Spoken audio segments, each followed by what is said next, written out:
कहानी की शुरुआत ब्रिटेन के एक शहर से होती है जहां एक खतरनाक वायरस जिसका नाम है रेज फैल गया है।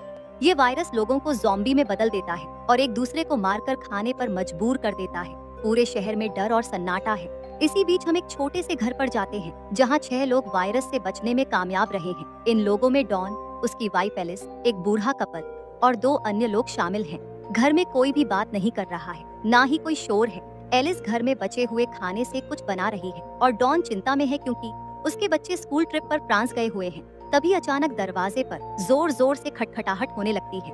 बाहर से 10 साल के बच्चे की आवाज आती है, मुझे प्लीज अंदर आने दो, दरवाजा खोल दो, मुझे बचाओ। एलिस कहती है, हमें दरवाजा खोलना चाहिए। सब थोड़ा संकोच करते हैं, लेकिन आखिरकार बच्चे को अंदर ले लेते हैं। बाहर दोपहर का समय है, लेकिन घर में अंधेरा कर रखा है ताकि ज़ॉम्बी उन्हें देख न पाए। बच्चे को कुछ खाने के लिए दिया जाता है। बच्चे से पूछताछ की जाती है और वह बताता है कि उसके मॉम और डैड ज़ॉम्बी बनकर उसके पीछे पड़ गए। डॉन पूछता है, कितने लोग थे? बच्चा जवाब देता है, बहुत सारे।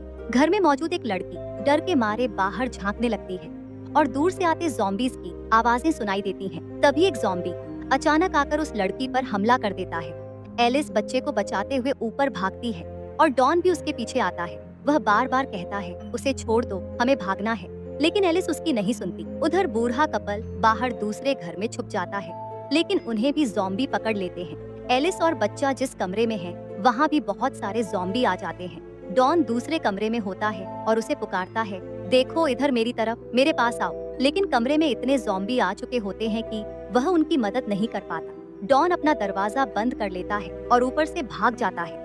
एलिस बार बार मदद के लिए चिल्लाती रहती है, कहाँ हो डॉन, मेरी मदद करो। हम एलिस को देखते हैं जिसकी आवाज अब धीरे धीरे बंद हो गई है। डॉन अकेला बचा है और वह तालाब की तरफ जा रहा है। डॉन अकेला ही कश्ती में बैठकर दूर चला जाता है। कहानी 1 महीने बाद आगे बढ़ती है। ज़ॉम्बीज़ भूखे रहने की वजह से धीरे धीरे खत्म हो रहे हैं। आर्मी धीरे धीरे शहर पर कब्जा कर रही है। अब 6 महीने बाद ज़ॉम्बीज़ काफी कम हो गए हैं। शहर में अब आर्मी का कब्जा है और एक डॉक्टर वायरस पर स्टडी कर रही है। दूसरे शहरों में फंसे लोगों को सुरक्षित लौटाने के लिए प्रोग्राम चलाया जा रहा है, लेकिन उन्हें अभी भी सेफ जोन में ही रहना पड़ेगा। डॉन के बच्चों को भी सेफ जोन में वापस लाया गया। एक डॉक्टर ने बच्चों को देखकर पाया कि डॉन के बेटे की आंखें 2 रंग की हैं। उसने पूछा, क्या तुम्हारी फैमिली में किसी और की आंखें भी ऐसी हैं? डॉन का बेटा बताता है, हाँ मेरी मॉम की।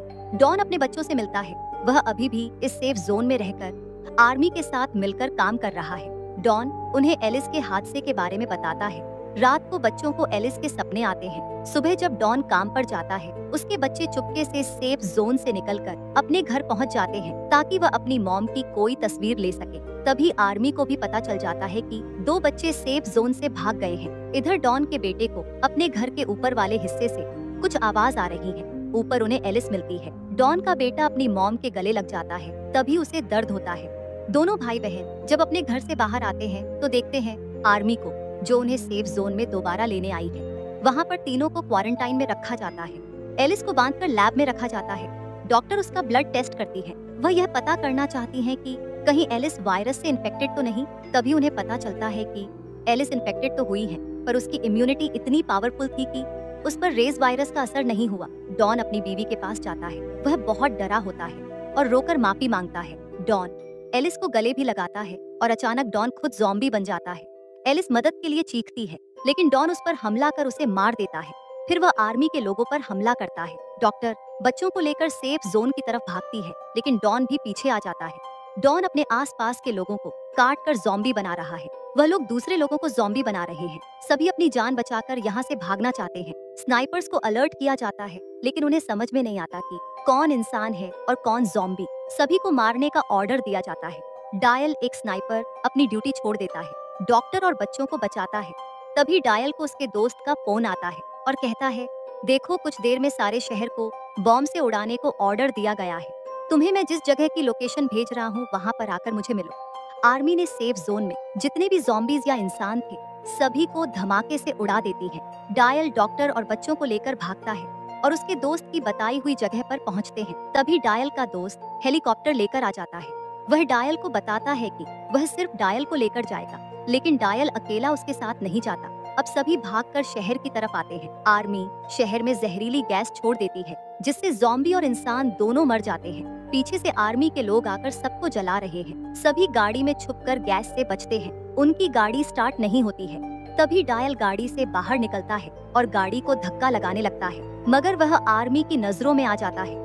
आर्मी वाले उसे भी इन्फेक्टेड समझकर मार देते हैं। डॉक्टर बच्चों को बचाकर गाड़ी चलाकर टनल तक पहुंच जाती है, जहां डॉन डॉक्टर को मार देता है।